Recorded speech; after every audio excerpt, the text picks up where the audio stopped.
Rencontre. Alors que nous marchions à un pas tranquille, par une belle journée de début d'automne, voilà que nous aborda une femme, que l'on peut nommer de bien mon cher, et qui, avec un franc sourire, me dit « Eh bien, madame, quand je vous ai vue, je me suis dit que je vous en donnerais bien un peu, parce que vous n'en avez pas trop, vous, des kilos, et que certainement ça vous ferait du bien. » La surprise passée, je lui répondis que « Non, merci madame, j'ai pas besoin de kilos supplémentaires, ça va bien comme ça. » Elle ne semblait pas comprendre que je puisse trouver que tout allait bien pour moi ainsi. Il est vrai que je ne pèse pas beaucoup plus de 40 kilos, mais tout va bien. Et une discussion s'ouvrit entre nous, spontanée du fond du cœur. Elle reconnut que de prime abord, je faisais plutôt un peu pitié, et que je paraissais bien fragile. Mais lorsque nous entamâmes la conversation, elle se rendit à l'évidence que je ne paraissais pas si fragile qu'elle l'avait imaginé, et qu'elle avait tout simplement projeté sur moi ses peurs, ses idées, ses préjugés, sans rien savoir de moi ni de mon histoire. Elle découvrit en moi une force qu'elle ne connaissait pas, une philosophie de vie qui porte, qui ne pèse pas. Elle s'interrogeait alors à voix haute, me demandant ce que je suivais comme chemin, ce qui m'avait amené à poser ce regard sur la vie. Je lui parlais de mes parents, de la vérité avec laquelle nous avions été éduqués,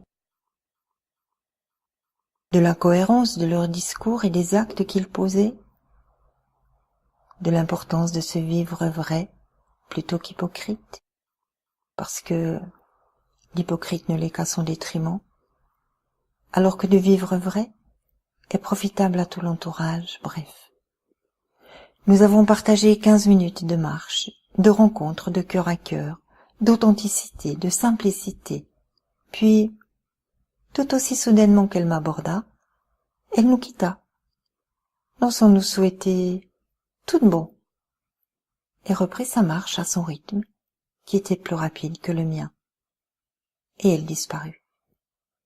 Je ne la reverrai sans doute jamais, et pourtant, nous avons partagé des instants de profonde rencontre, de vérité d'âme à âme, sans rien attendre de l'autre, ouvrant simplement et spontanément son cœur au flot d'amour divin, sans réfléchir plus loin, sans calcul, comme l'auraient fait des enfants jouant en chemin, puis se quittant, simplement parce que les chemins se séparent, sans trouble, naturellement. Quel bonheur!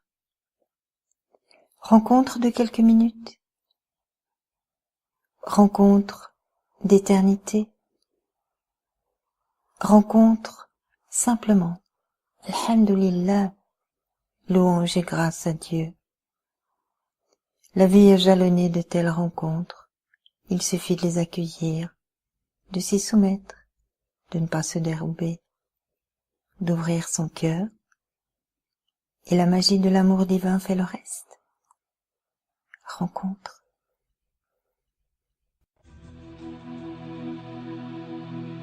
On est bien peu de choses, et mon amie la rose me l'a dit ce matin. À l'aurore je suis née, baptisée de rosée, je me suis épanouie, heureuse et amoureuse, au rayon du soleil, me suis fermée la nuit, me suis réveillée vieille. Pourtant j'étais très belle, oui, j'étais la plus belle des fleurs de ton jardin.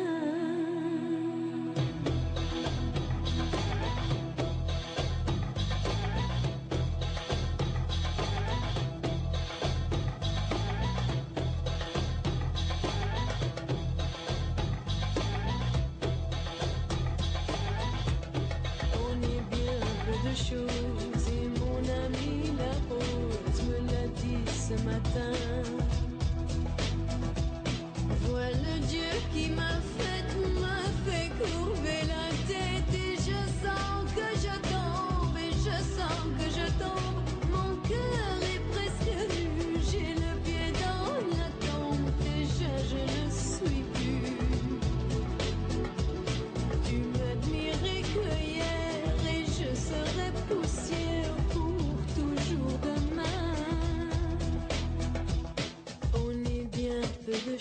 rose et mon ami la rose et mon